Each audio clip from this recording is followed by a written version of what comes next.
para que reaccionemos, ¿verdad?, a esta ponencia. Mientras esto sucede, voy a tener la oportunidad de presentar a las dos miembros de este panel, ¿verdad?, que no hemos presentado anteriormente.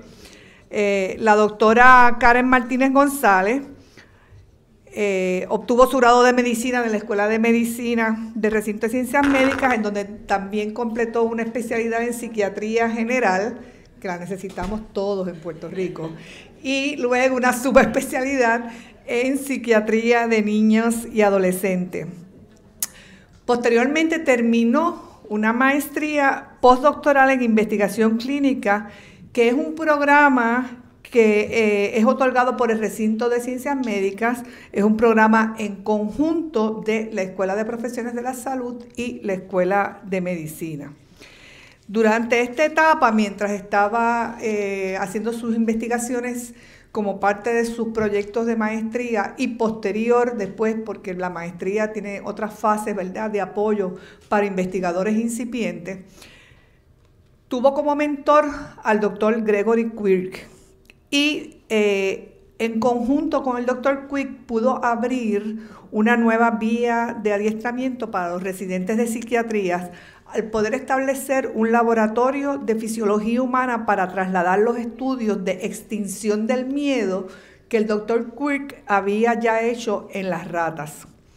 La doctora Martínez se desempeña actualmente como catedrática auxiliar de la Escuela de Medicina en el Departamento de Psiquiatría y como directora del Centro para el Estudio y Tratamiento del Miedo y la Ansiedad, que por sus siglas le decimos CETMA, que tiene su sede en este edificio.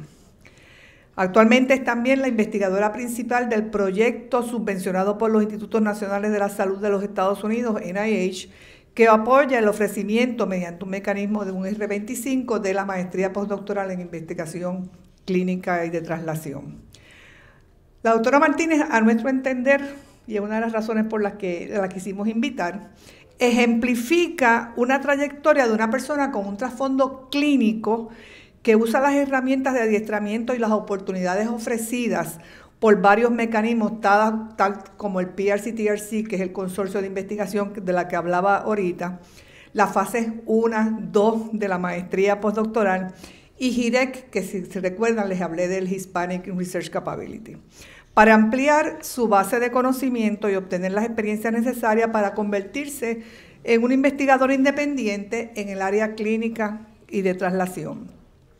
Tiene varias publicaciones en las áreas de psiquiatría de niños y adolescentes y más recientemente, y como parte de sus investigaciones en su paso por la maestría postdoctoral, en las fases del área de miedo, destacándose algunas relacionadas a las diferencias que el trasfondo étnico traen a las respuestas al miedo y otras referentes a la evaluación de la ansiedad en pacientes puertorriqueños. Durante su carrera ha recibido reconocimientos por sus ejecutorias durante su fase de adiestramiento y como investigadora. Nuestra otra panelista es la profesora Silka Ríos Orraca.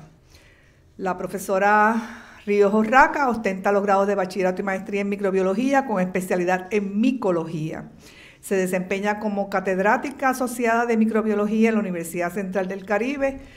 Durante su carrera académica y administrativa ha ocupado varias posiciones, como son la dirección del Comité de Planificación Estratégica de la Escuela de Medicina de la Universidad Central del Caribe, al igual que al Comité de Investigación para Estudiantes de Medicina. Ha sido profesora invitada en su especialidad en las Universidades Interamericana y San Juan Bautista. Desde el 2006 se desempeña como decana asociada de Asuntos Académicos de la Escuela de Medicina de la Universidad Central del Caribe y como presidenta del Comité de Currículo de la misma escuela. La profesora Ríos también representa a la Universidad Central del Caribe y es co-líder de la sección de colaboraciones y sociedades, lo que nosotros llamamos Collaborations and Partnerships, en el Consorcio para la Investigación Clínica y de Traslación de Puerto Rico, el PRC-TRC, en donde me complace compartir labores con ella. Tiene a su haber varias publicaciones en los temas de producción de quimicinas como resultado de infecciones o de abuso de sustancias. Así que el formato va a ser que Vamos a hacer una especie de resumen, ¿verdad?, de lo que nosotros escuchamos hoy por parte del doctor Fronteras Roura y abrir a una discusión de la cual, por favor, queremos que la audiencia sea parte importante de la misma, porque de ahí precisamente es que podemos sacar los conocimientos. Yo estuve mirando y escuchando, ¿verdad?, la ponencia del doctor Frontera y más o menos quisiera resumirla, ¿verdad?, en términos de, primero, que es algo que a veces no se entiende. Hacer investigación es un reto que si uno hace la investigación bien hecha, pues trae muchas gratificaciones, pero que se tiene que entender, por eso la cascada, donde él nos puso allá arriba, antes de tirarnos por la cascada para abajo, ¿verdad? Estamos en ese punto y a veces cuando estamos así decimos, pero estamos locos porque nos vamos a tirar por ahí para abajo. Pero aquí queremos demostrarle, y sobre todo a los estudiantes que nos están escuchando y a los profesores que no han incursionado en investigación, que si bien es cierto que es como una cascada, pero yo les puedo decir por experiencia propia, ¿verdad?, que tiene muchos retos en el camino, pero que al final uno dice, fíjate, esta es mi aportación a este campo que tanto nos interesa. Interesantemente traía, ¿verdad?, aunque él no dijo el nombre, al doctor Rochholt, cuando hablaba de esta persona de la AAAS, ¿verdad?, que decía que en la investigación hay que preguntarse cosas que se pueden explicar empíricamente y luego aplicar ese conocimiento a la vida diaria, como un ejemplo de qué es lo que nosotros decimos, ¿verdad?, cuando estamos hablando de investigación translacional. Habló después, y no lo voy a decir todo, ¿verdad?, de por qué hacemos investigación, porque queremos aportar, porque tenemos una pregunta que nos parece vital en las áreas específicas a donde nosotros estamos, porque sentimos que podemos impactar a la sociedad, no solamente a los pacientes, sino podemos impactar la política pública que se establece para atender diferentes situaciones. Me parece sumamente importante el hecho de que se reconozca de que una de las razones por las que hacemos investigación es que porque el conocimiento no es estático, el conocimiento es dinámico. Y nosotros, si no fuese dinámico, estaríamos en el conocimiento científico de los griegos, para hablar de una sociedad que en su momento era fantástica, ¿verdad?, en términos del conocimiento en ese momento. Pero es uno de los ejemplos claros que tenemos de que el conocimiento es dinámico. Así que nosotros no podemos quedarnos haciendo decisiones con los conocimientos de hace, como él decía aquí, 50 años atrás, 100 años atrás, etcétera, ¿verdad? Reconocer que la tecnología nos ha ayudado e impulsa muchos descubrimientos que a su vez nos permiten hacer preguntas de investigación que antes no podíamos hacer.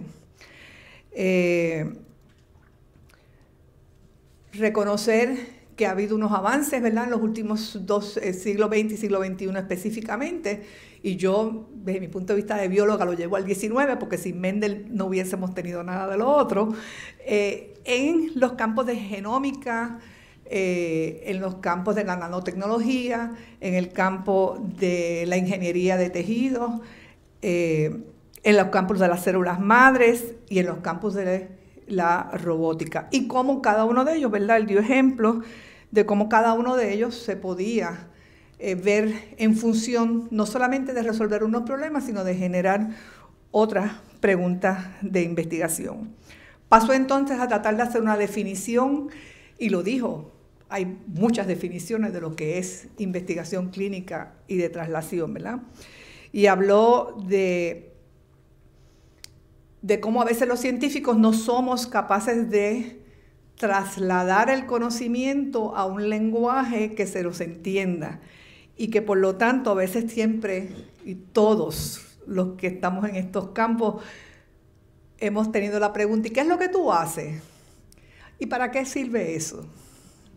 Una cosa, sobre todo aquellos que en algunos momentos hemos estado en campos, como se dice, de ciencias básicas, ¿verdad? Y si tú le tratas de explicar en términos muy técnicos de que, que yo estoy viendo la interleuquina, tal cosa, la gente dice, de qué tú me estás hablando. ¿Para qué sirve eso? Bueno, así que él trató de traer ejemplos, ¿verdad?, de cómo la investigación clínica y translacional se podía finalmente llevar a las mejores prácticas clínicas en la comunidad. Como también se habla de que la investigación clínica y translacional es aquella que va orientada a los pacientes y que incluye mirar los mecanismos de la enfermedad, las intervenciones terapéuticas, los ensayos clínicos y el desarrollo de nuevas tecnologías para atender. Mencionó y estuvo un tiempo, ¿verdad?, mirando el ejemplo, modelo T1, T2, T3, T4, que lo explicó detalladamente. Y pasó a hablar también entonces de cuáles son algunos de los conceptos de retos y obstáculos en la investigación. Decía, no es lo mismo trabajar con una rata en un laboratorio, donde usted le controla todo menos la variable que usted está examinando, que trabajar con un ser humano que usted cree que lo controla, pero no controla nada, porque hay montones de variables que usted no controla. Pero de todas maneras, ¿verdad?, hacemos el acercamiento de trabajar con esos humanos para tratar de resolver unos problemas. Y no controlamos porque además de una variedad fisiológica y una variedad en cómo se manifiestan las patologías en los seres humanos, hay una variabilidad también en el ambiente en donde se desempeña ese ser humano, que a veces nosotros lo conocemos y a veces tenemos un desconocimiento total y mucho menos sabemos cómo ese ambiente puede estar afectando lo que nosotros creemos que estamos midiendo. Habló también del reto de reclutar participantes y de retener los participantes que tenemos ya en una investigación. Y habló, por ejemplo, de cómo no es tan fácil medir. Nosotros a veces diseñamos un protocolo y decimos, no, porque yo voy a medir esto, esto y esto, y después resulta que no lo podemos medir otra vez porque pensamos que le dijimos a la persona, tómese 5 vasos de agua, pero la persona dijo, bueno, voy a tomarme 6 y total no hace ninguna diferencia, cuando nosotros queríamos que se tomara 5 vasos de agua. Y entonces la persona no se lo dice a uno como investigador, así que ahí estoy dando obviamente un ejemplo bien básico, ¿verdad? Pero ahí hay una variabilidad que a lo mejor altera por completo, ¿verdad?, el resultado de la investigación y nosotros nunca supimos por qué fue. Pasó entonces a mencionar los niveles de evidencia y estuvo bastante tiempo dedicado, ¿verdad?, a la famosa pirámide que ustedes vieron, donde dijo, la opinión del experto es la peor evidencia que podemos tener para hacer ningún tipo de conclusión y mucho menos de establecer cuál va a ser la práctica clínica que necesitaríamos. Y fue uno a uno mirando, ¿verdad?, sobre cada uno de los niveles de evidencia y estuvo hablándonos sobre los ensayos clínicos aleatorios, ¿verdad? Habló de los metaanálisis y su importancia para establecer dónde está un campo específico antes de nosotros, ¿verdad?, entrar o generar una pregunta de investigación en un momento dado. Y entonces finalmente estuvo hablando de la capacidad de investigación. La capacidad de investigación que es, primero, quiénes son los investigadores, si tenemos una masa crítica de investigadores en la institución donde uno trabaja y en las otras instituciones donde uno pueda tener acceso a ello. Y junto con eso habló de la necesidad imperiosa hoy en día de hacer las colaboraciones, porque hoy, más que nunca, nosotros casi nunca vemos artículos de investigación publicados con un solo autor. Ya eso es casi del pasado. Pues porque la complejidad de la materia que se investiga implica inmediatamente la necesidad de peritajes que no se encuentra todo en una sola persona, sino que necesitas tener colaboraciones para tener diferentes peritos que te ayuden o que en conjunto se ayuden a poder diseñar los protocolos de investigación. Habló de la necesidad de los mentores y ustedes saben que en este proyecto en que nos estamos involucrados precisamente estamos haciendo un énfasis en el proceso de tener buenos mentores, qué implica ser buenos mentores, y a los estudiantes qué implica ser buenos mentoreados. Y obviamente pues habló también de cuál es el apoyo institucional que tiene un investigador, y ese apoyo pues va en muchas dimensiones. No solamente es el apoyo de que tengas un espacio, sino es el apoyo de que tengas el tiempo, es el apoyo de que se te permite interactuar, es el apoyo, hay muchas dimensiones de apoyo, y de que se valorice el trabajo que tú hagas, porque todo ser humano pues necesita sentirse que está respaldado, valorizado en el trabajo que lleva a cabo, ¿verdad? Y finalmente, el famoso reto que todos nosotros tenemos, que es, como dirían en el campo, ¡ay, chavo! Y la situación en que nos encontramos, ¿verdad? Pues cada vez más ese ¡ay, chavo! Se convierte en un punto neurálgico. Sin embargo, yo quiero decir que hay algunas cosas que se pueden hacer sin necesidad de grandes cantidades de dinero. Hay muchas bases de datos con mucha información que está accesible, que es gratis, y solo se necesita el empeño, ¿verdad? Y la perseverancia de buscar en esas bases de datos para obtener respuestas a preguntas de investigación. Bueno, con esa introducción queremos entonces abrir, ¿verdad?, el panel para las reacciones que ustedes tengan a bien hacer.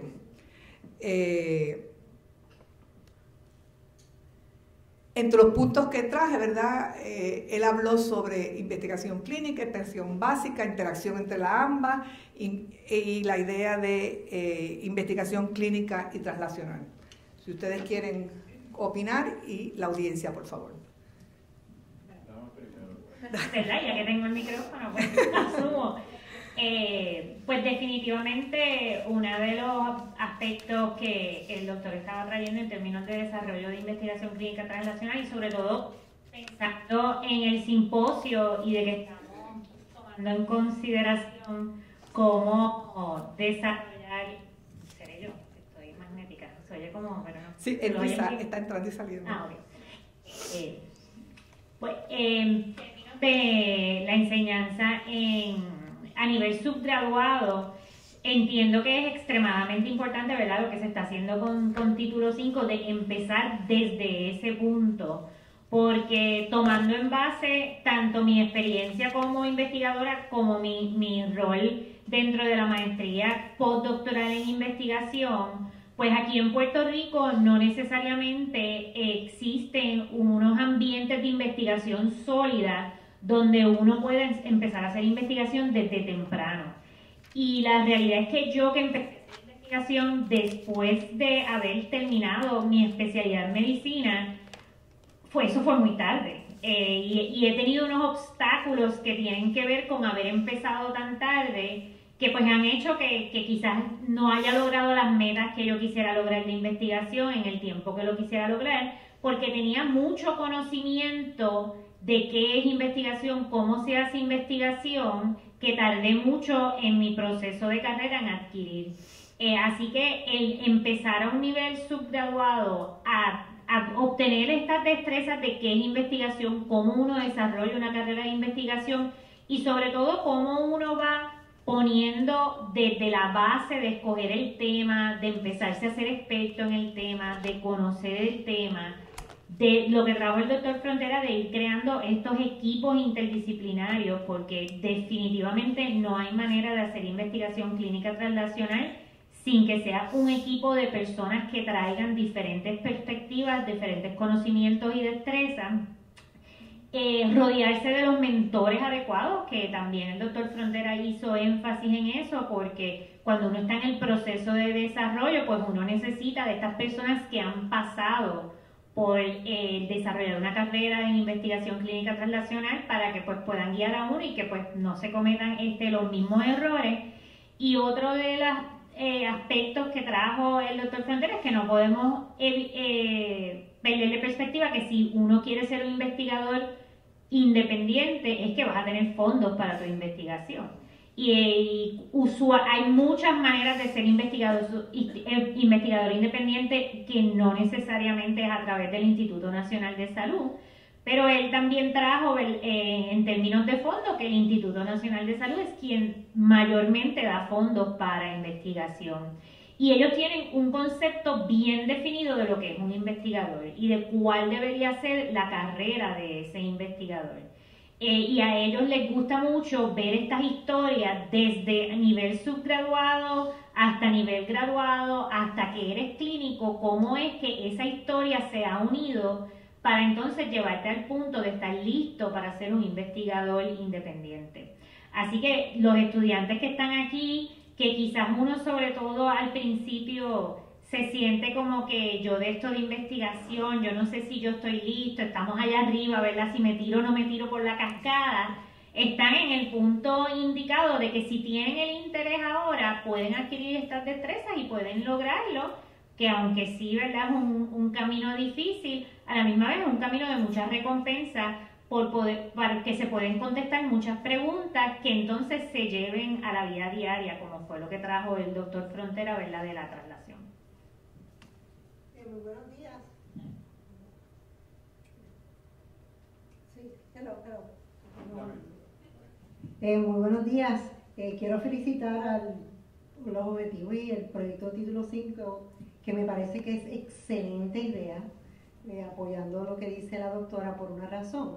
Si comienzan a nivel subgraduado, y ahora estoy hablando a nivel de ya su preparación premédica y clínica, ahora mismo se está desarrollando en las escuelas de medicina y preparando a esos profesionales del futuro de la salud a que si vienen preparados a nivel subgraduado, perfecto, porque entonces entran, nosotros tenemos por ejemplo en la universidad un currículo longitudinal y desde primer año ya ellos están dirigidos a conocer más la investigación y cada día las exigencias que los mismos estudiantes están teniendo para hacer proyectos, para estar involucrados, para conseguir residencias en cuanto a la investigación es de suma y vital importancia.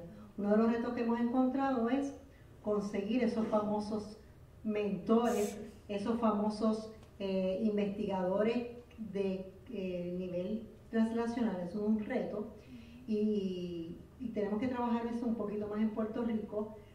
Así que si vienen preparados del nivel subgraduado, ya cuando entran pues van a tener unos conocimientos que les va a permitir pues continuar su trayectoria de una manera mucho más fácil. Y no solamente eso, yo he visto el cambio, ¿verdad? Llevo un tiempito, ¿verdad?, en esto y he visto el cambio de lo que sucedió en los últimos 5 años, de que antes para los estudiantes a todo nivel no era tan importante la investigación. ¿Qué es eso de investigación?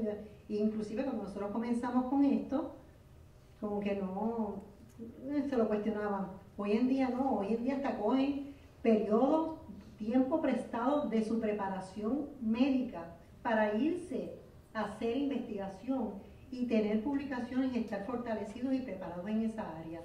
Así que esos retos son bien importantes. Conseguir ese tipo de personas y tenemos que empezar de abajo para crear esa conciencia, esa motivación, ese interés de tirarnos y quitarnos ese miedo de que, ay Dios mío, esto será importante, podré, no podré, cómo lo podré hacer, porque son muchas las preguntas que cuando comenzamos a hacer investigación tenemos. Y saliendo de ese tema un poquito, uno de los retos cuando ciencias básicas, por ejemplo, tuve un tiempo trabajando bastante en investigación en ciencias básicas. Es fácil, porque la investigación de ciencias básicas era sencilla, era mi proyecto, mi trabajo, yo lo hacía a mi tiempo, cuando yo quería, cogía 2 o 3 personas, pues ya está bien. Ahora no, ahora involucra un grupo muy grande de personas, donde la destreza, la comunicación, el tiempo, la dedicación, la seriedad entre ese grupo de personas, y como él dijo, el reto, imagínense, trabajar en grupo de personas, es a veces con 2 y tenemos a veces problemas de comunicación. Y el tercer reto que tenemos son los pacientes, los participantes. Los participantes de antes, yo recuerdo, y no se lo puedo olvidar nunca en mi vida, en un proyecto de investigación que hacíamos con HIV, teníamos a esta participante, en donde, y era el tiempo en que la tecnología no era tan avanzada. Ella venía haciendo unas preguntas que no, porque entonces eso se de cuatro, porque aquello, y si pasa así, esto, y si pasa, entonces empieza el cuestionamiento, porque tiene a través de la tecnología más información disponible para hacerle a para hacer y aceptar ser un participante en ese proyecto. Entonces son muchos los retos que tiene el investigador clínico y los mismos, ¿verdad?, que estudiantes que están comenzando en lograr convencer a los participantes de que sean parte de esos proyectos. ¿Por qué? Porque la tecnología está, la información está ahí y le van a empezar a cuestionar a usted muchas cosas. Me acuerdo que a veces yo decía, esta señora sabe más que nosotros, hasta cierto punto. Y ese punto es bien interesante. Así que yo felicito de verdad porque están haciendo y están sembrando una semilla que va a dar unos frutos, espero yo, maravillosos. Lo felicito. Sí, yo quiero coger de pie forzado la introducción de la doctora Karen Martínez González sobre su experiencia. Y como mencionó la profesora Silvia Ríos Raca, es interesante y sería bueno hacer un diagrama, que es el diagrama, ¿sí?, de la experiencia de vida de cada uno de los que hemos estado en este proceso en este momento. Nosotros 5. Yo desde el punto de vista de Basic Research, Silka desde el punto de vista en principio de Basic Research, la doctora como psiquiatra, la doctora Margarita Irizarry como bióloga molecular y el doctor Frontera, que es el que nos une a todos porque tiene un MD en medicina física y rehabilitación y tiene un PhD en fisiología. Y entonces, la pregunta que nos hicimos, y ahorita quisiera en algún momento de la exposición ir a una transparencia de mi presentación, precisamente trata de contestar esta experiencia de manera que sea pertinente, porque las cosas tienen que ser pertinentes. Si no es pertinente a nosotros, que es la pregunta que está detrás de todo esto, si no es pertinente a la salud de nosotros o de la población o la comunidad, que es algo que ¿verdad?, hacerlo tan rápido, porque quizás se le quedó, que es importante también, que es bien importante, desde el punto de vista de Community-Based Research, pues entonces no. Entonces yo quiero hablar, así como dijo la doctora Martínez y la profesora Ríos, de cuál, en mi caso particular, cuál ha sido la experiencia general. Y por qué esto es bien importante en el día de hoy, en el momento que nos encontramos en el siglo XXI, que ya mismo estamos a un cuarto del siglo XXI. Y empezamos en este negocio, como dijo el compañero, comenzando este siglo, en lo que ahora se llama Clinical and Translational Research, pero como ustedes ven, dentro de la historia ya está definido, porque obviamente, como dice la Biblia, no hay nada nuevo bajo el sol. El mundo sigue dando vueltas. Cuando yo empecé no voy a hacer la historia completa, pero cuando empecé en biología en Río Piedras, y es bien importante lo que está diciendo la doctora, pues, porque hay diferentes perspectivas. Pues yo empecé, había un curso 490, el 4990, que todavía sigue existiendo, que había que tener el currículo de una investigación, y yo me fui, sin saber ni papa, el tercer año, a hacer investigación con el doctor, ilustrísimo doctor José Ramón Ortiz, a estudiar el RNA en ese tiempo del lente de la salamandra, volviendo a lo que dijo la doctora, del lente de la salamandra. Estaba en la Universidad de Puerto Rico, me decían el salamandro, pero eso aparte. Y del lente de la salamandra, y después yo descubrí, volviendo a la pertinencia, que él estaba estudiando el lente de la salamandra porque él tenía una condición de un ojo de vidrio, y todos lo conocemos aquí, sabemos quién es. Y nada, volviendo a esta experiencia del primer nivel, que es bien importante, T1, el Basic Research, o lo que decimos acá, el bench, el de laboratorio, cerrado allí donde no estamos interaccionando con nada, con ratas, con animales y no salimos ni al sol, pues ahí comencé a estudiar algo muy parecido a lo mismo. O sea, el lente de la salamandra, pues imagínate, la salamandra es un animal, el lente y el RNA del lente, pues, ¿y qué tiene que ver eso con la salud del ser humano, etcétera, etcétera, etcétera? Pues cuando hago mis estudios de fisiología, pues los hago, no en el lente, pero los hago en los gránulos del RNA, y en aislar gránulos del RNA, y después en el doctorado en los glomérulos y la hormona antidiurética, dentro de este mundo grande que es el sistema renina-angiotensina, aldosterona, toda esa historia que conocemos, que tiene que ver con la regulación, pero se lo hago así de largo, porque así de largo lo veía, pues, ¿y qué tiene que ver esta cosita por aquí a esta cosa tan importante y toda esta historia? Y como siempre, la misma pregunta viene a nuestro, ¿qué tiene que, o sea, eso no es solamente los de afuera, uno mismo dice, en un momento dado dice, ¿y qué tiene que ver esto con mi papá, mi mamá, mi hermano, aquel que tiene tal cosa? Y uno entra en su momento de frustración. ¿Cuántos aquí no han tenido alguna frustración en la vida? Levante la mano el que no haya tenido ninguna frustración. Con la ventaja que el laboratorio que la doctora ilustrísima, o el ilustrísimo doctor Quick, recientemente descubrió que la frustración, los receptores están en el núcleo paraventricular del tálamo, así que ya tenemos un lugar.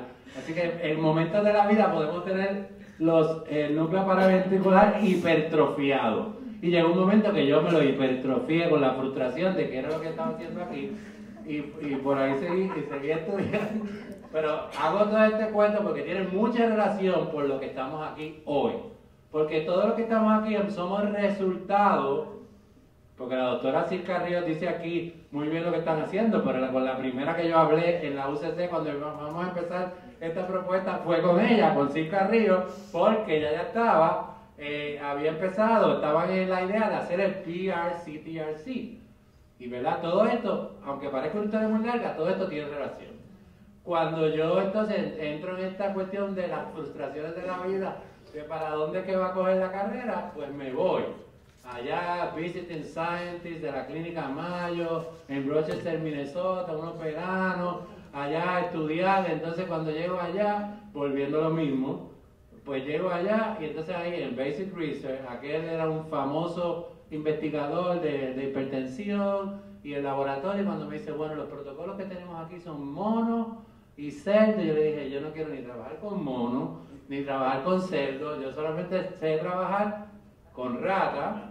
Y el cuento largo corto, pues tuve que hacer un protocolo de rata, someter un suplemento, me aprobaron el suplemento para hacer toda esta parte. Y volviendo a las capacidades y a las frustraciones, pues cuando vengo con mi equipo de hacer todo lo que voy a hacer, el huracán George se llevó, no sé si se acuerdan lo que estaba aquí, se llevó parte del ¿cómo se llama? De la casa de animales.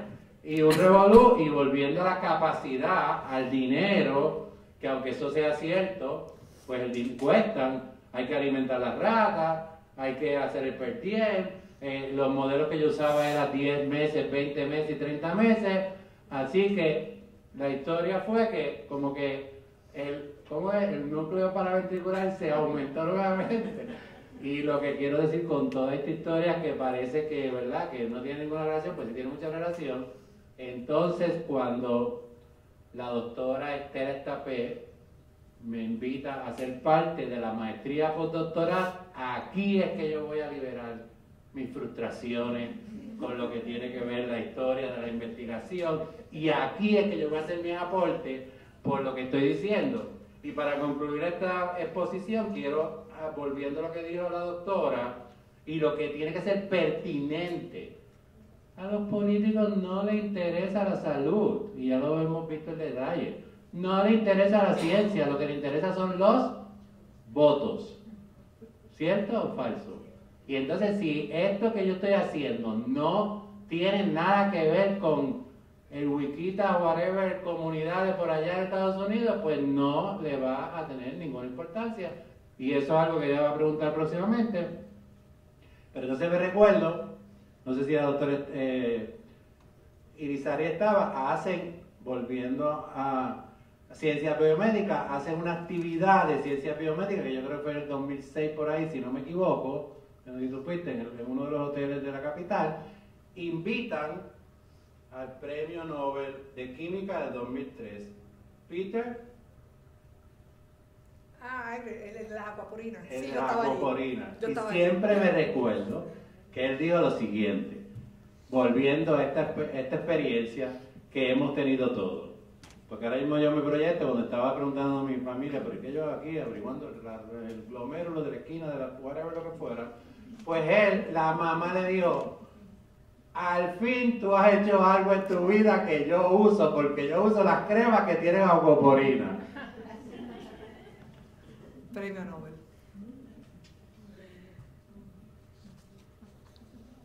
Muchas gracias. Quisiera oír de la audiencia también. Tenemos profesores aquí, tenemos estudiantes, ¿verdad? Yo quisiera oír de ustedes, primero, dos cosas.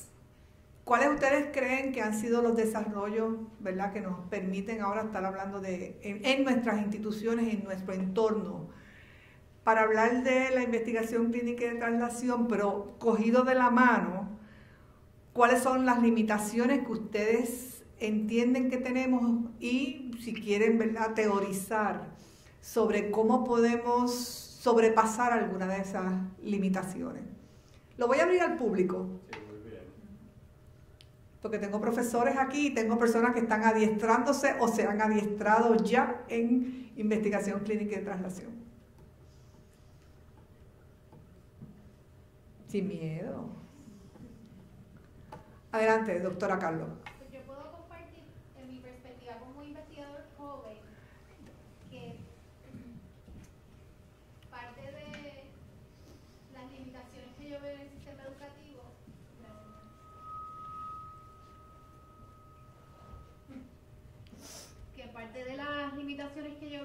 es que la institución no ha podido separar, y estoy hablando de la UPR porque no conozco el sistema de la UCC, pero darle una autonomía a la investigación para que la burocracia administrativa de la parte académica no interfiera con los procesos de investigación, que no necesariamente pueden contar con ese tiempo, ¿verdad?, que dilata tanto los experimentos y poder mover las cosas. Entonces, yo entiendo que parte de la clave de que ha crecido la investigación ha sido que los medios que utilizamos actualmente, las redes sociales y todas esas cosas, nos han permitido exponer más todos los logros que la universidad ha adquirido a través de la investigación, especialmente en este recinto lo vemos mucho. Así que se está fomentando más. Entiendo que eso está haciendo que se desarrolle nuestro campo, pero por otro lado, y sé que hay esfuerzos, por ejemplo, aquí para desarrollar un decanato de investigación y todos estos esfuerzos, perfecto, pero la limitación de la burocracia yo creo que es una barrera grandísima, y lo estaba comentando el otro día con la doctora Irizarry, hasta para pagarle un sujeto tenemos que, ¿verdad?, pasar por tantos obstáculos y comprar equipos de investigación y esperar 3 meses en lo que aprueban las cosas para poder iniciar un proceso. Sí, eso es igual en toda institución. El problema es el hacer entender, el que puedan internalizar la importancia de que si yo pido una célula, esa célula yo la necesito para allá, no la necesito para de que 6 meses. Que se les facilite la rapidez y el acceso a los mismos estudiantes en las facilidades 24/7. El entender que a las 12 de la noche yo tengo que ir a medir y sacarle en medio unas células. Eso no es fácil. Aquí volvemos otra vez al primer punto del doctor Frontera, del trabajar con humanos, y acuérdate que cada uno lo vemos de la perspectiva de nosotros. Nuestra situación, nuestro problema es el más grande que existe. Olvídate que tengan todos los demás. Entonces, para el investigador, eso es lo más grande, el que sus estudiantes puedan entrar cuando quieran, a las facilidades cuando quieran. La administración muchas veces no entiende, y eso es un problema, es una lucha constante. Y eso yo creo que hay que continuar trabajando y orando mucho para ver que se pueda mejorar eso, porque eso existe. Yo creo que en la mayor parte de las instituciones sí se ve progreso, hay progreso y todo, pero internamente en la conciencia del administrador no ve el impacto que tienen muchas de estas cosas. Pero ¿y cómo tú me vas a comprar un equipo tan caro y me lo vas a mandar a...? Esto no puede ser, no le ven ese sentido, no se lo ven. O sea, ahí es donde está el problema. No es, los procesos burocráticos en la escuela no son tan difíciles, el problema es el que las cosas fluyan, o sea, que llegue el equipo rápido, que entienda que yo lo necesito ya, porque se puede tardar una semana en lo que te preparan una requisición, en lo que viene en esto, en lo que aquello. Pues quizás antes tardaban un poquito más, pero sigue siendo siempre la misma lucha de los investigadores con la administración. Es fácil. Y yo pienso que, al igual que tú mencionaste, los investigadores nos hemos movido mucho a saber comunicarnos con la comunidad, dejar saber lo que estamos haciendo, y eso es importante por la parte que estábamos hablando de los fondos y que se vea la relevancia de lo que nosotros hacemos y por qué vale la pena gastar el dinero, ¿verdad?, de los impuestos en la investigación. Pero también otro rol que tenemos los investigadores es entonces comunicarnos con los administradores, con nuestros directores de departamento, con los otros facultativos, ¿verdad?, de nuestro departamento, para que poco a poco pues se vaya creando este ambiente donde se aprecie y se entienda la investigación. Yo creo que aquí en la Universidad de Puerto Rico, sobre todo en nuestro recinto, que hay bastante investigación, nosotros pues todavía, aunque hay mucha investigación y se conoce, pues nos hace falta a nosotros los investigadores, pues también, pues yo sé que no tenemos mucho tiempo, pero formar parte de comité, donde podamos entonces aumentar, ¿verdad?, ese conocimiento de que administrativamente nuestras necesidades son diferentes y que por lo tanto debe existir un sistema diferente. Así que sí, tenemos que sacar del tiempo que no tenemos, pues sacar un poquito de tiempo para también entonces ayudar a que los administradores entiendan por qué es eso diferente. Estoy de acuerdo con todo lo presentado. Si vamos a hablar de burocracia, yo creo que tenemos que cerrar el simposio y hablar de otro tema, porque eso es una realidad de nuestras instituciones. Y sí estamos de acuerdo que tiene que haber... Y es una realidad, porque voy a intervenir, claro, o sea, a veces pensamos que en otros países no es igual. Y claro, hemos tenido la oportunidad, yo en la Universidad de California, él en Clínica Mayo, etcétera, ¿verdad?, de tener unos accesos rapidísimos a materiales de investigación. Yo recuerdo en la universidad, yo mandaba a pedir una cosa y al otro día, 24 horas más tarde, estaba allí. Bueno, pues es porque el suplidor también está en California, ¿verdad? Nosotros vivimos en una isla. Tú tienes el suplidor allí mismo, en la ciudad donde tú estás, o en una ciudad que está 100 millas más abajo, pues obviamente va a llegar lo que sea 24 horas más tarde. Pero se hace investigación en otras instituciones que no son tan grandes como las que en Puerto Rico siempre se habla de ellas, que si Harvard, que si Yale, que si Chicago, que si Mayo Clinic, y sin embargo se hace investigación. Y lo traigo, ¿verdad?, porque tenemos que pensar que un investigador tiene que ser perseverante. Y es algo que tenemos que tener en consideración. El primer obstáculo no puede ser la razón, entre comillas, para decir, voy a dejar de investigar. Sí, yo lo que quería comentar con respecto a este aspecto que muy bien trajo la doctora Mitsari Carlos, que de todas formas uno tiene siempre que seguir creyendo en lo que uno cree, porque si uno no siguiera creyendo en lo que uno cree, pues cerramos el capítulo y seguimos haciendo otra cosa. Volviendo a estas experiencias, quiero contar dos que están relacionados. Hace 20 años, como dijo la doctora, yo iba por la mañana donde John, un muchacho de allí del Mayo Clinic, en un papelito así, como una hoja de pedir, de hacer como una requisición, decía, ¿qué usted quiere, doctor García? 10 ratas, qué sé yo qué, bla, bla, bla, lo que fuera. Ok, ya, no hacía nada más. Y al otro día, doctor, ya llegaron las ratas, llegó aquello, llegó lo otro, whatever. como estudiante en los años 80 por ahí, o por ahí más o menos. Aquí cuando RCMI empezó fuertemente, pues entonces empezaron con ponerle a las requisiciones Priority Research. Sí.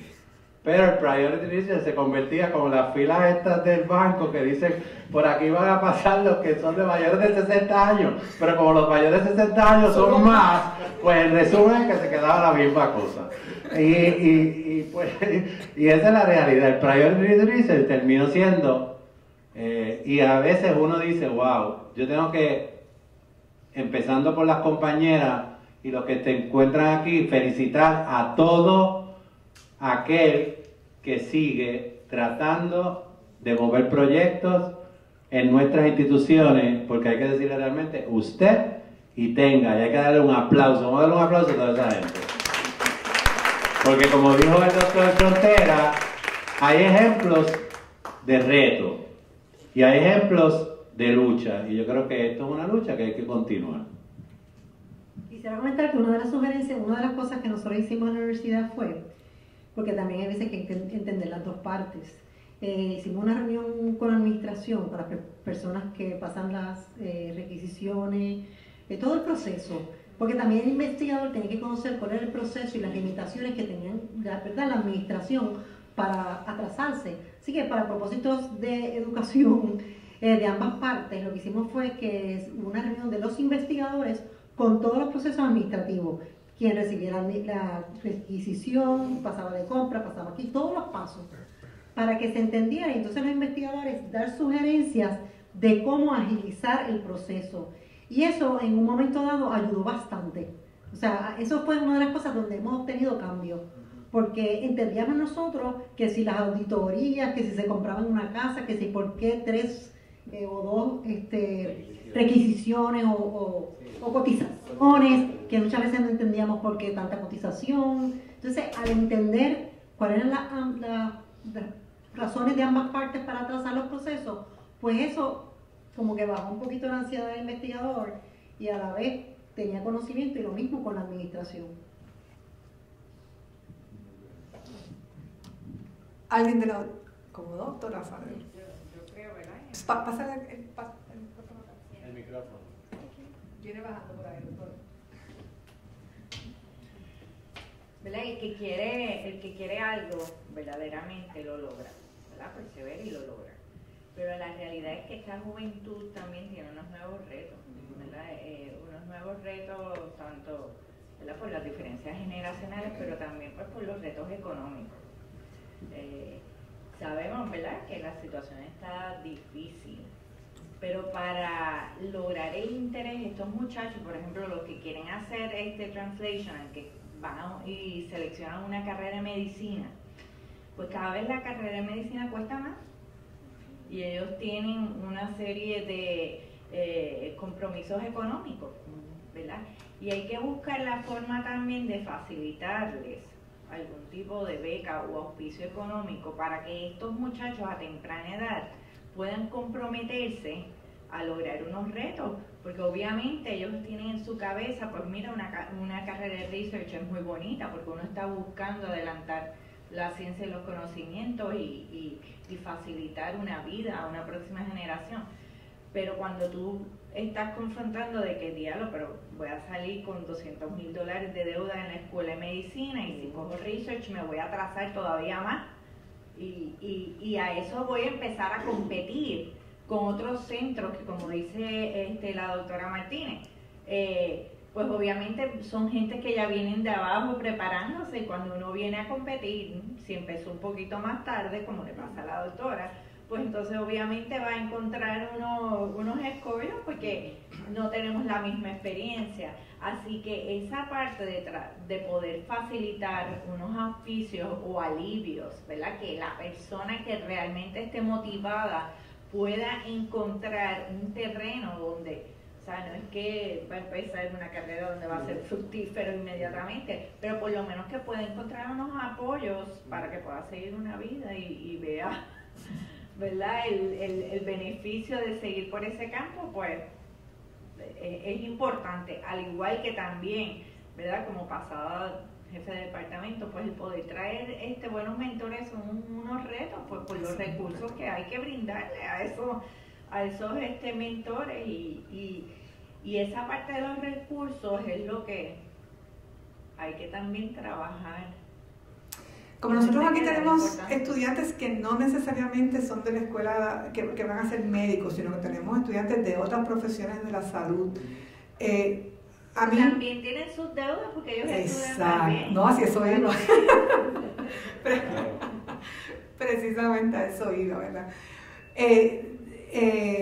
Sí es cierto, estamos de acuerdo, ¿verdad?, de que los tiempos no están fáciles, pero claro, uno también tendría que mirar si los tiempos eran fáciles en 1930, ¿verdad?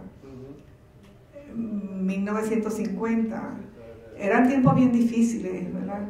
O sea, siempre yo creo que cada etapa, era, momento, tiene sus dificultades especiales. Ahora, ¿cómo podríamos atender, por ejemplo, la limitación de los mentores? ¿Cómo podríamos facilitar a estos estudiantes que están aquí en sus diferentes carreras clínicas, ¿verdad?, en su desarrollo de los currículos?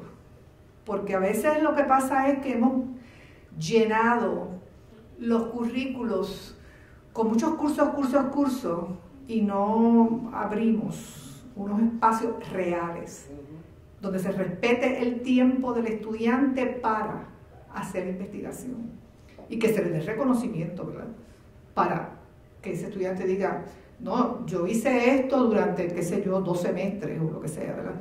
Y aquí está. Y para mí, y me gustaría oír los comentarios, ¿verdad?, es un reto porque a veces, y voy a hacer una anécdota aquí, cuando el recinto de Río Piedras reconceptualizó, tuvo 15 años tratando de reconceptualizar el currículo del bachillerato, ¿verdad? En un momento dado, pues me dicen: Margarita, léete la propuesta de reconceptualización del currículo porque tú no estás viciada, porque tú estás en el recinto de ciencias médicas y no has sido parte de las discusiones, ¿verdad?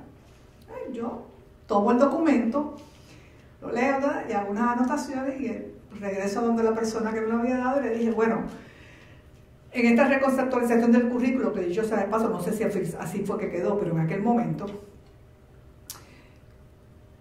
adolece de que sacas al estudiante de estudios generales, ¿verdad?, y le dices a las diferentes facultades que abran unos espacios para unos cursos de carácter electivo para que tengan esa educación general.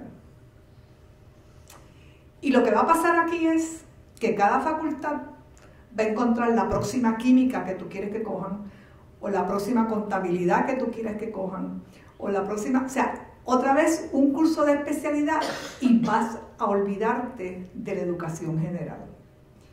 Y eso pasa, y entonces esa idea de que los currículos tienen que estar llenos de cosas, ¿verdad?, sin pensar en que tiene que haber otras experiencias que van más allá, porque es de la química o de la matemática o de lo que sea, ¿verdad?, de lo que esté estudiando la persona. Y a mí me parece que mucho de eso nos pasa a nosotros aquí también con los currículos. Nosotros, por un lado, decimos, ¿verdad?, como recinto, y no sé, en la escuela de la Universidad Central del Caribe, de que sí, de que apoyamos la investigación, pero cada vez que yo veo los currículos que se someten, son todos llenos de cursos y cursos. Yo no veo espacio para otra cosa que no sea cursos. Irse a sentar en un salón de clase a coger cursos. Entonces, hay otras máxime ahora que tenemos tanta tecnología, que el estudiante tiene otras posibilidades de aprendizaje que no sea necesariamente tener que estar en un salón de clase oyendo una conferencia o lo que sea. Entonces, me parece a mí que ese espacio se tiene que abrir para que estos estudiantes que están ahora, ¿verdad?, subgraduados y que queremos que sigan estudios graduados y que les permitan ser investigadores, puedan en realidad participar efectivamente de esos procesos de investigación. Lo abro. Sí, yo, en términos de lo que estábamos hablando, ¿verdad?, de lo caro que es en las profesiones de salud y que pues obviamente yo creo que el problema con ser un profesional de la salud investigador es que probablemente tú te puedes ir por la rama de la práctica de tu profesión de la salud y quizás sea hasta más lucrativo que tú dedicarte, no, definitivamente va a ser más lucrativo que dedicarte a la investigación. A la misma vez el Instituto Nacional de Salud está bien claro de que los clínicos somos unos investigadores bien importantes porque estamos en contacto directo con las personas que sufren de las condiciones que entonces estamos investigando. Así que ellos están bien interesados, inclusive, ¿verdad? Hay un workforce de cómo aumentar los clínicos en la investigación. Y uno de los mecanismos que tiene el Instituto Nacional de Salud es el Loan Repayment Program, que es que entonces te pagan los préstamos estudiantiles que hiciste durante el doctorado. Inclusive el Instituto Nacional de Salud en Minorías y de Disparidad, o NIMHD por sus siglas en inglés, tiene un Loan Repayment Program específicamente del instituto que no reciben suficientes solicitudes. Así que pues siempre que yo hablo con alguien del instituto me dicen, ¿por qué no estamos recibiendo más solicitudes de Puerto Rico? Ustedes están en el momento, ¿verdad? En la situación ideal. La gran mayoría de los proyectos de investigación tienen que ver o con la salud de latinos o con disparidades de salud. Y de nuevo, yo entiendo que por eso es importante empezar a nivel subgraduado y que las personas vayan desde que están en bachillerato pensando que cuando yo entonces, ¿qué yo necesito para solicitar el Loan Repayment? El otro mecanismo que tiene el Instituto Nacional de Salud son los K-Awards, que son los Career Development Awards, donde tú puedes usar el 100% de apoyo para el salario. O sea, que es un investigador joven que puede tener un grant de investigación donde todo su salario esté cubierto para dedicarse a investigación. Y eso, pues, ningún otro grant te permite hacer eso. Y de nuevo, por eso es importante ir poniendo cuándo yo voy a solicitar el Loan Repayment, cuándo voy a solicitar el K-Award, cómo esto va con mi carrera. Y ahí entonces, pues poder darse el que tú veas que pues por lo menos vas a hacer la batalla, ¿verdad? De por lo menos poder pagar la luz y el agua de tu casa mientras desarrollas la carrera de investigación. La otra parte que es la de mentores, que es esencial para tú solicitar el Loan Repayment y solicitar un K-Award, tienes que tener un equipo de mentores. Así que nosotros al vivir en una isla, como hemos hecho énfasis, tenemos que tener lazos con universidades donde haya más investigadores. Y yo creo que de nuevo aquí, sobre todo en el recinto de ciencias médicas, tenemos grandes colaboraciones con Mayo Clinic, con la Universidad de Pittsburgh, con Moffitt, con MD Anderson, con muchas otras instituciones que tenemos que sacarle provecho. El doctor Frontera en la presentación lo dijo, o sea, parte de un buen mentor es que sea una persona que tenga un network de conexiones fuera de aquí. Así que pues todos los que estamos aquí que somos profesores, tenemos que cuando vayamos a diferentes conferencias a presentar, pues crear ese network que quizás no sea para nosotros, pero quizás uno de nuestros estudiantes, ese sea un posible mentor. Así que yo entiendo que sí hay mucho que podemos hacer y hay oportunidades afuera. Si yo sugiero en ese aspecto, ¿verdad? Que si en algún momento se va a crear el decanato de investigación, que haya un equipo que esté buscando para facilitarle a los clínicos, porque si tú tienes que también buscar esas oportunidades, es que haya alguien que esté buscando las oportunidades donde, ya sea repayment de los loans, o ya sean oportunidades de grants, que los busquen, que ya los tengan ahí para hacerle accesible a aquellos que quieran, pues esas oportunidades. Y mecanismos para ayudarlos a preparar las solicitudes, Exacto, que sean porque son solicitudes competitivas, o sea que como no reviewers, exacto. Porque aquí también hay, ¿verdad? No todo el mundo tiene unas facilidades y no todo el mundo tiene las mismas oportunidades en la vida, y hay gente que, por ejemplo, el lenguaje nada más, eso es un gran impedimento. Si tú tienes a alguien que te ayude a leer y a proofread y a escribir esa propuesta o a escribir esas cosas que tienes que hacer, pues es una ventaja. Bueno, yo ahí voy a tener que darle un plugin a Collaborations and Partnerships del PRCTRC. El PRCTRC tiene ahora mismo ya disponible ese tipo de recursos y a veces nos preguntamos por qué no viene más gente.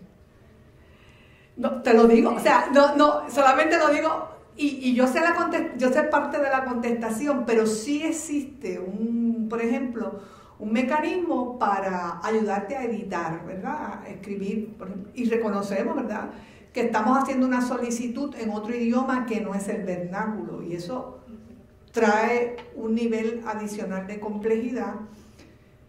Y anecdotariamente, porque me pasó a mí, a mí me dieron un grant, aquí vino una comisión del programa X, ¿verdad?, que había dado el grant, y uno de los señores me pregunta que si yo había compartido mi propuesta de investigación con los colegas. Y yo pues fui bien sincera y le dije, mira, yo sé que eso se supone que se haga para que uno tenga, ¿verdad?, retroalimentación, etcétera, pero la realidad es que no. El próximo comentario no tuvo que ver nada con ciencia, sino el próximo comentario fue, pero es que su propuesta está muy bien escrita en inglés y las otras no. Entonces yo ahí reacciono a ese comentario y le dije, bueno, yo entiendo que usted no podría escribir una propuesta en español.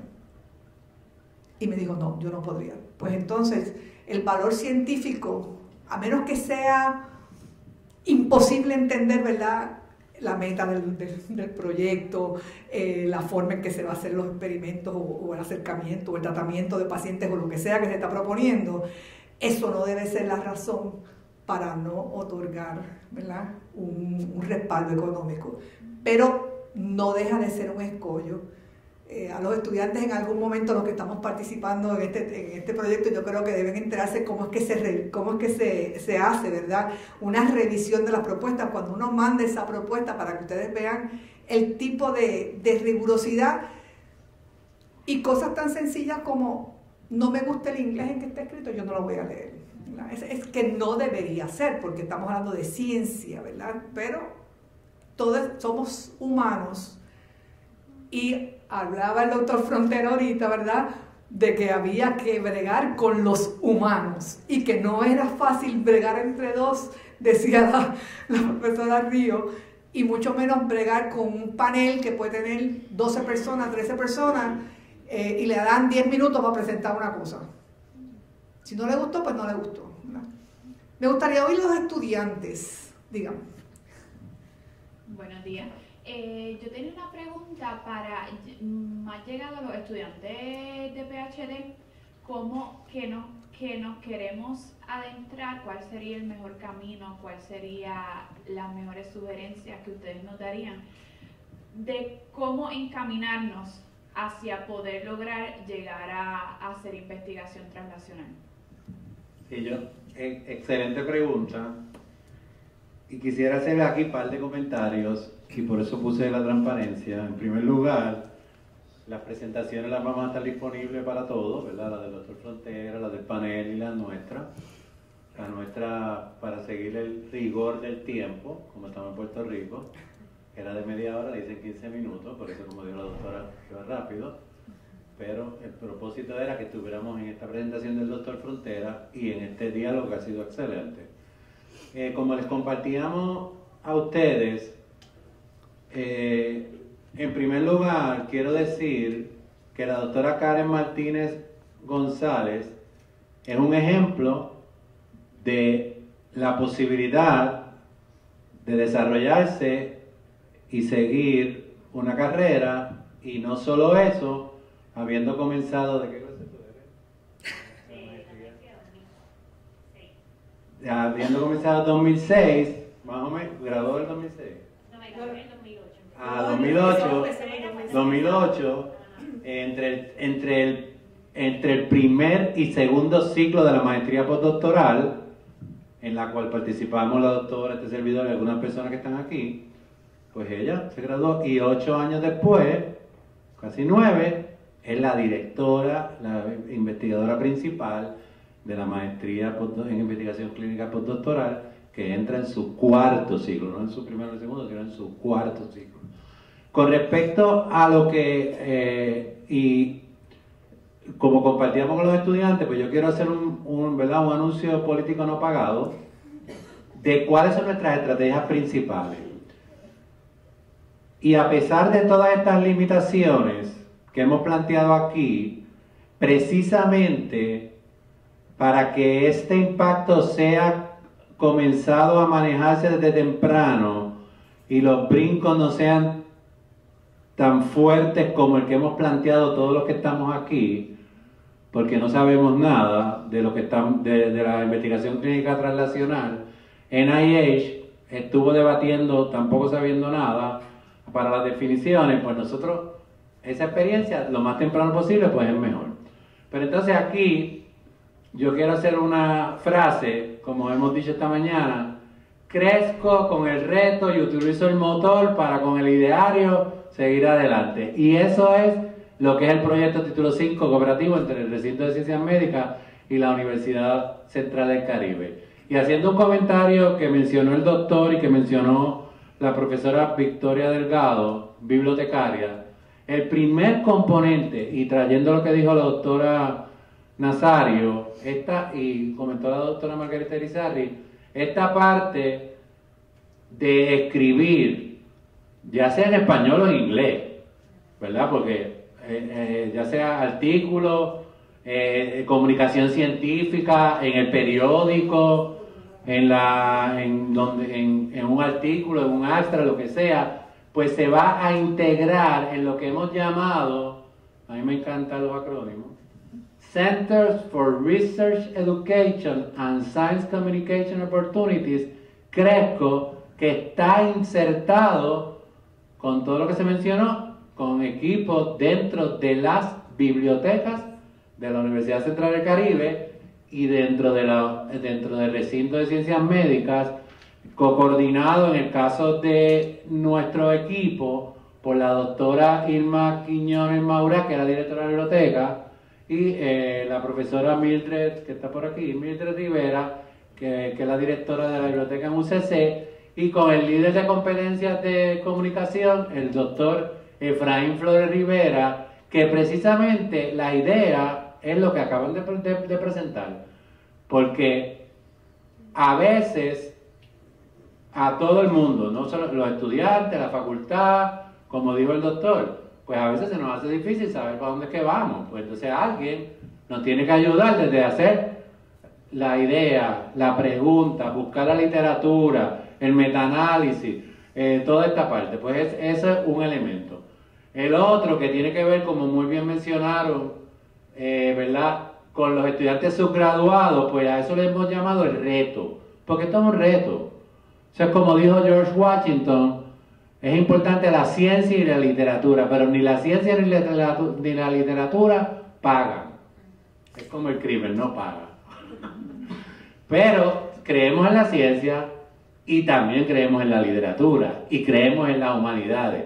Dice de paso, la doctora y yo, a través del Faculty Research Network, el mes que viene, vamos a estar participando de un seminario que se llama Humanities and Science, Technology, Education and Mathematics.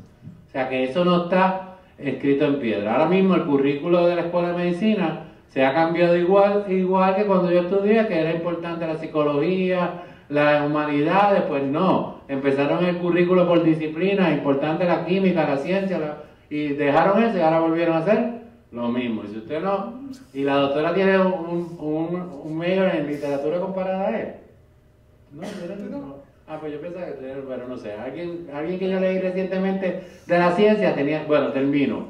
Research, Education Towards Opportunities, para proveer a los estudiantes que ya comenzaron, ellos lo saben, estas oportunidades. En el caso de la pregunta que hace la compañera del PhD, como esto es un modelo donde estamos todos interaccionando, pues yo no te puedo hacer la contestación ahora lineal, directa, de qué es lo que vamos a hacer, porque esto va a ser un proceso que va, como dije al principio, una plataforma donde ellas ambas, que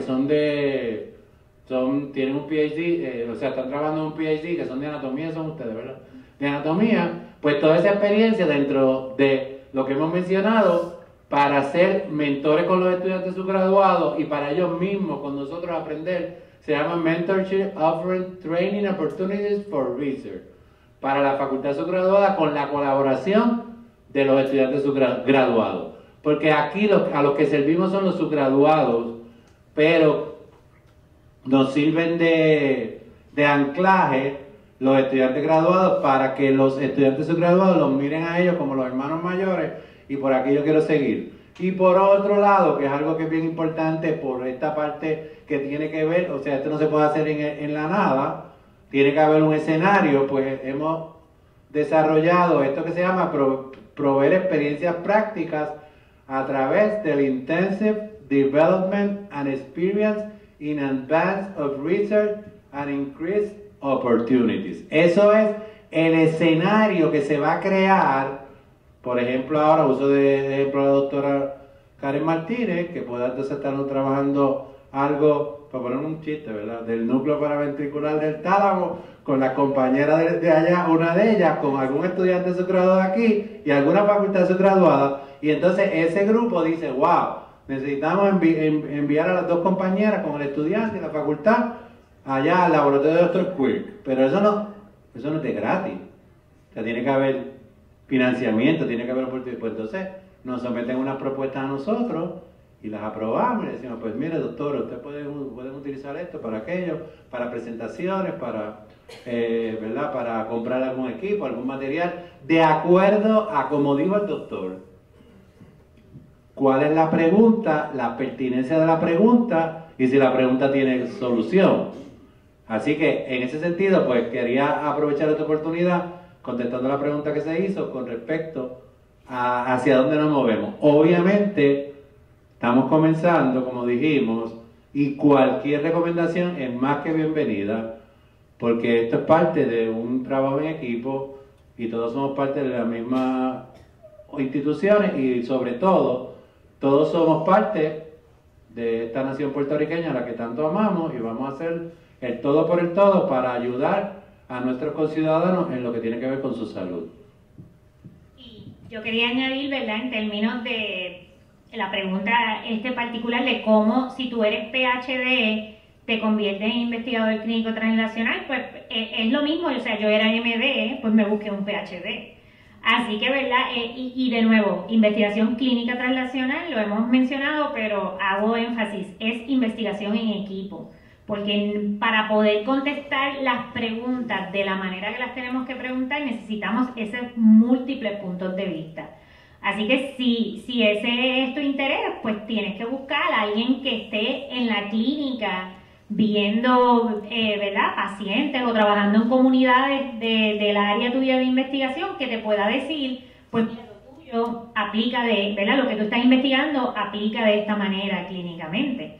Y entonces, pues, ¿verdad?, ya que estamos haciendo diferentes plugs, pues aprovecho para hacer el plug de la maestría postdoctoral en investigación clínica, que nosotros, pues, ¿verdad?, ya es diferente, ¿verdad?, lo de título 5, pues nosotros somos a nivel postdoctoral y hemos tenido varios PhD que entonces hacen la maestría postdoctoral para eso mismo. Ya yo tengo todo este adiestramiento en cómo hacer investigación básica, pero yo quiero utilizar eso para moverme entonces a clínico transnacional, pues eso es exactamente, ¿verdad?, lo que es nuestro programa. Y por allá arriba está Bianca, que ella es PhD en farmacología y está haciendo ahora mismo la maestría, y hemos tenido PhD en anatomía, ahora mismo tenemos una ingeniera química, en fisiología, hemos tenido muchos diferentes ¿verdad?, diferentes especialidades, ¿verdad?, o doctorados que quieren entonces moverse hacia eso. Y igualmente en el PRC-TRC tienen el proyecto de los pilots, que si tú haces tu equipo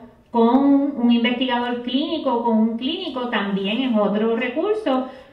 Porque como la doctora Irizarry dijo, yo soy experta en aprovechar todas las oportunidades que hay dentro de la Universidad de Puerto Rico, y ese es mi, ¿verdad?, si yo pudiese decir algo, eso es lo que hay que hacer, hay que aprovechar lo que hay aquí para uno formarse y entonces empezar a buscar esas oportunidades afuera. Yo quiero hacer un comentario, yo soy PhD. Lo peor que nosotros tenemos en nuestra carrera académica es entrar y salir, ya sea de UCC o de aquí, todos los días por la misma puerta y no hablar con nadie. Eso es lo peor que podemos hacer.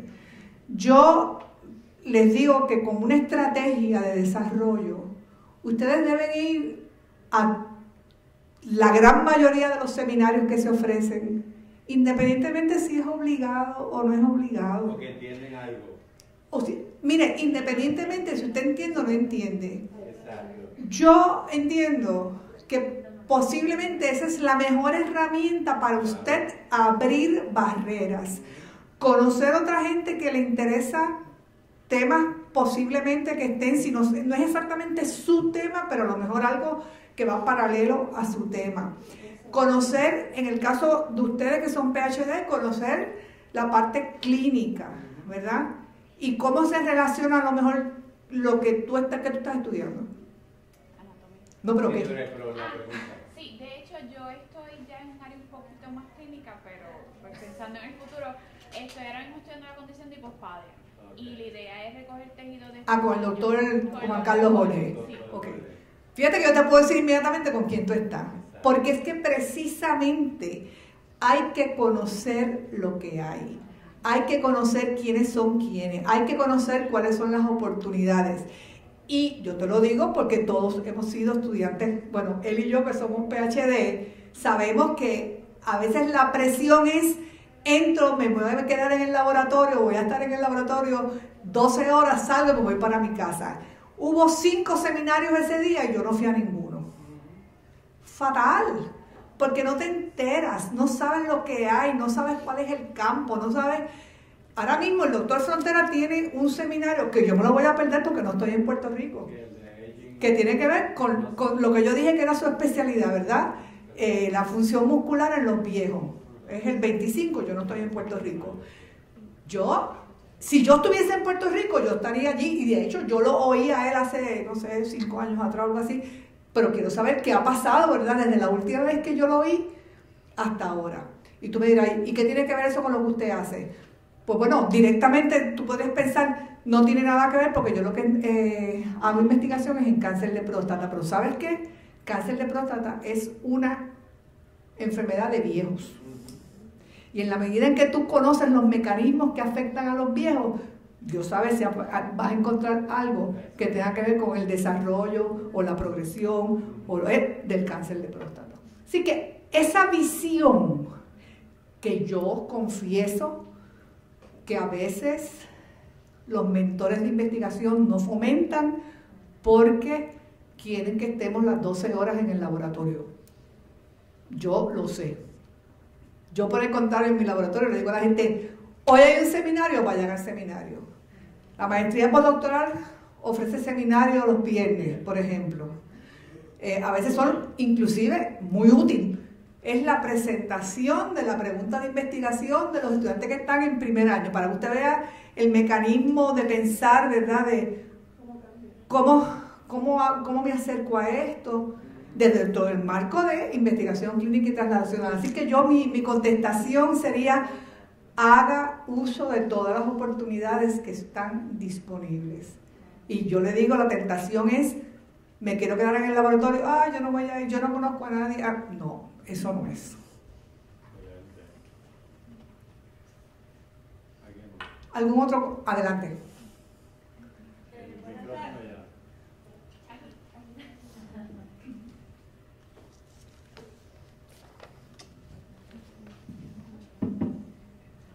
Buenos días. Soy la doctora Clara Camacho de UPR Río Piedras. Una de las particularidades de su programa, las cosas que hemos podido ver con todo esto, es que Título 5 no, aunque es un esfuerzo que se está llevando a cabo en el recinto, no debe quedarse en el recinto. Me explico. La mayoría de los programas que tenemos aquí se nutren con las otras instituciones. Y esta idea de la investigación, ¿verdad?, a nivel translacional, etcétera, es algo que muchos de nuestros estudiantes no conocen, ni lo saben, ni saben que tienen esa alternativa. Y tenemos entonces este reto, como el doctor García menciona, que es algo que tenemos que ir rescatando porque nuestros estudiantes piensan que vienen aquí con un currículo en donde tienen que cumplir con sus horas, con sus clases y graduarse. Y no presentan esa oportunidad, no tienen esa oportunidad de decir, espérate, desde que estoy tomando mis cursos generales, en biología, química, terapia, lo que sea, no tienen esa visión. Y claro, se entiende obviamente de que hay unas estrategias a nivel de cada una de las escuelas, etcétera, pero esa base se tiene que hacer desde el principio. Y segundo, aportaría inclusive más al desarrollo y el desempeño académico del estudiante, porque en muchas ocasiones los estudiantes son buenos estudiantes porque han tenido experiencias de investigación y no al revés. Y en ese sentido se ha visto mucho, es mi experiencia como profesor en esa área. Ella ha dado en el clavo. Pero que nada, 100% de acuerdo, pero... Excelente exposición. Y cuando yo hice la presentación dije, me voy a enfocar en lo que tiene que ver en este momento con los estudiantes. Pero estamos de acuerdo con usted. Y un comentario que iba a hacer, volviendo a la historia, y volviendo que todo lo que estamos trabajando ahora es enfocado en los estudiantes subgraduados de las profesiones de la salud de este recinto, le hace enfermería y la Escuela de Profesionales de la Salud y del programa de imágenes médicas de la Universidad Central del Caribe. Porque volviendo a la historia, pues sí, yo fui un estudiante subgraduado de biología que tuve oportunidades en investigación a través de SUBE, MBRS, etcétera, después RISE, pero que estaban enfocados, y como dijo la doctora también, y lo tengo que decir así, estaban enfocados pues así, a seguir por aquí, vamos para allá, y especialmente estaban enfocados para poner un checkmark en el CV de la admisión para los estudiantes de medicina, etcétera, etcétera, etcétera, y aún en la escuela de medicina, las pequeñas experiencias clínicas que le daban al estudiante eran más bien para proveer un checkmark en su CV para poder seguir adelante, excepto cuando empezaron a trabajar con el grupo de Mayo Clinic, con, ¿cómo se llama el decano? El que vimos allá, el Witterbach y Magui y todo ese grupo de gente que empezaron a insertarlo como una posibilidad real, no como solamente un checkmark para poder seguir adelante. Y contestando su pregunta, eso fue lo que no incluí en la presentación, porque por lo que antes mencioné, y también en los mismos 3 meses, eso hay que decirlo igual, nos relacionamos, tuvimos una excelente reunión con el grupo de IPERT, no sé si los conoce, que es un grupo que tiene gente en Calley, en Humacao, y creo que en Río Piedra. Calley y Humacao, pero hay gente pero nada, y precisamente cuando hablamos con ellos y seguimos hablando con ellos, pues nuestra perspectiva fue esa que usted trajo. O sea, fue esa que usted trajo. ¿Cómo nosotros pudiéramos entonces usar esto en varias vías? En conocimiento general, aunque no pues tenga un conocimiento general de qué es lo que es esto, como parte de un desarrollo de reclutamiento. Y aquí tenemos al doctor Carlos Cañuela, que no es de reclutamiento, pero del Decanato de Asuntos Académicos, como un gancho y como posibilidad de darle una nueva experiencia para que cuando vengan hacia acá, vengan con esa perspectiva. Lo que pasa es que vuelvo a decir lo mismo, ¿verdad? Inclusive, nosotros vamos un poco más. Cuando escribimos la propuesta, por varias razones, incluimos una feria. Sí. Y hay una feria que sería el próximo año, y esa feria va enfocada al mismo concepto de no solo para cualquier estudiante subgraduado, sino para estudiantes de la escuela superior, ¿verdad? Porque y una alternativa, una estrategia que pensamos hacer en el recinto de ciencias médicas es la posibilidad, que todavía no hemos llegado ahí, pero de integrarla con las 2 semanas de las profesiones que hacen en el recinto de Decanato de Asuntos Estudiantiles, que nosotros podamos entonces, porque ellos van a diferentes escuelas, diferentes booths y todo ese tipo de cosas, que entonces nosotros podamos insertar una actividad de parte del proyecto que esté enfocada precisamente en eso. Eso lo hablaremos en su momento con la decana, pero usted está más que bienvenida a todas esas recomendaciones, nos las hace llegar, y si se quiere integrar al grupo también en el momento en que vayamos a esa obviamente estamos discusión. en un hiato forzoso, ¿verdad? Exacto, que, un hiato forzoso. que hemos, pues, pero las conversaciones con Hiper ya estaban.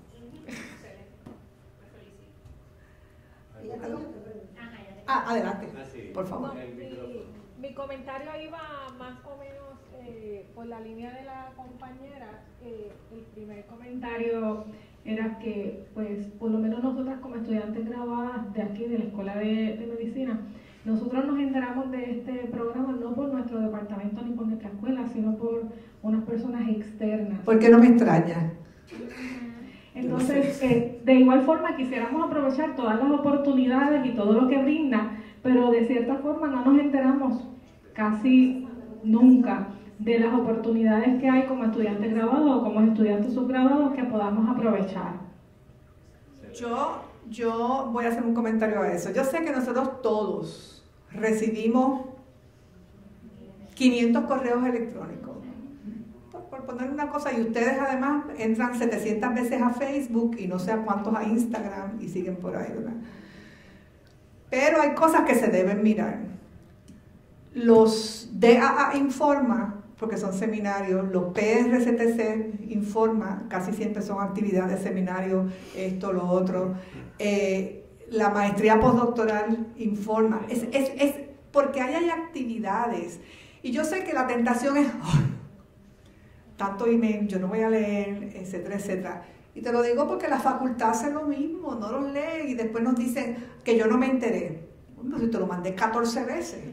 Pero 14 veces lo viste y le diste, yo no tengo tiempo para leer eso. Pasa. Por la mañana, por la tarde, antes de acostarse a dormir, yo no sé cuándo. Entre la incubación número 60, dependiendo de lo que estés haciendo, de la célula número 5 de la cuestión, entren a ver las actividades. Entren. Porque, como te decía ahorita, lo peor que podemos hacer es el aislamiento. Al comentario suyo yo le contesto, ¿por qué no me extraña? Bueno, porque yo sé cómo nos movemos, ¿verdad? Y sé la falta de integración que muchos de nosotros hemos roto con las barreras para integrarnos. Pero es por decisión propia de que creemos que esa es la realidad en la vida. Así es que se debe hacer universidad. Quedarte en tu cuadrito, pues adelantas tu cuadrito, pero adelantas la universidad en su concepto amplio del conocimiento y de generar conocimiento que sea aplicable a la sociedad, que es de lo que estamos hablando aquí, pues no necesariamente. Y ¿verdad? Haciendo hincapié a eso, entiendo, ¿verdad?, que hay 15.000 emails que a uno le llega, pero entonces uno puede ir conociendo cuáles son entonces esos emails que tienen que ver con desarrollo en carrera de investigación. Y pues de nuevo, en la maestría postdoctoral tiene un seminario prácticamente casi todos los viernes al mes, de 12 a 1, lo hacemos a esa hora para eso mismo, para que mucha gente pueda participar. Ahora mismo el PRC-TRC, el Professional Core del PRC-TRC, tiene 2 series bien importantes, que una es en Health Disparities, que ahí pues, ¿verdad? O sea, todo lo que nosotros investigamos tiene un componente de disparidad de salud, casi todo, ¿verdad? Y el otro es en writing, en Scientific Writing Skills. De nuevo, oportunidades excelentes que es importante que uno debe de aprovechar.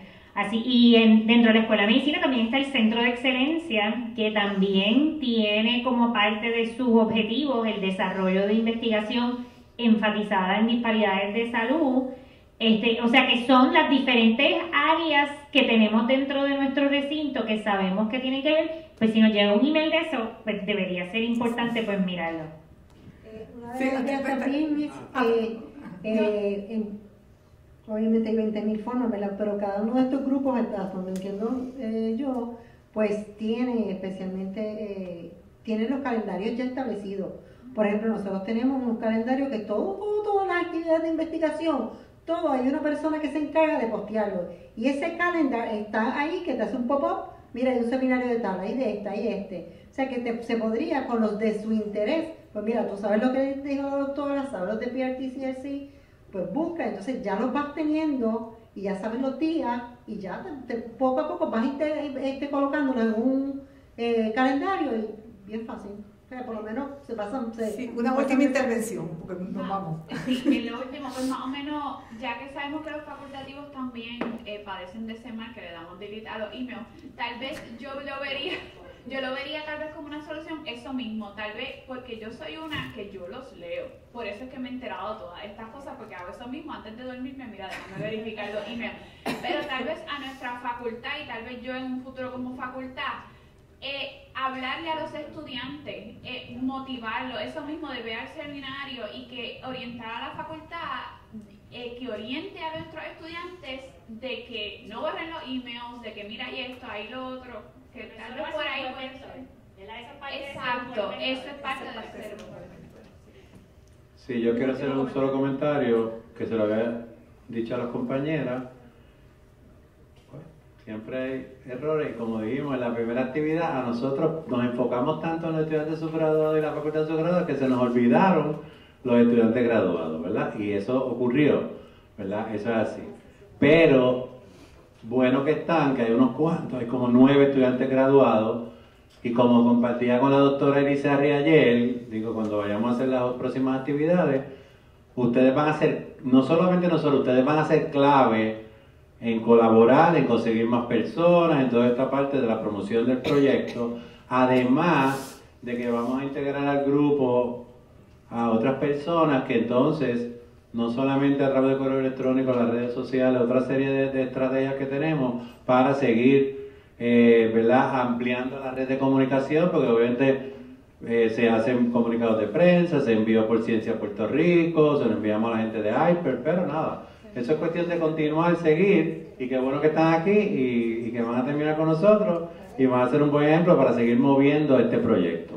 Bueno, pues en esa nota, pues quiero agradecerles a todos ustedes, ¿verdad?, su comparecencia durante la mañana de hoy a estas sesiones de este simposio.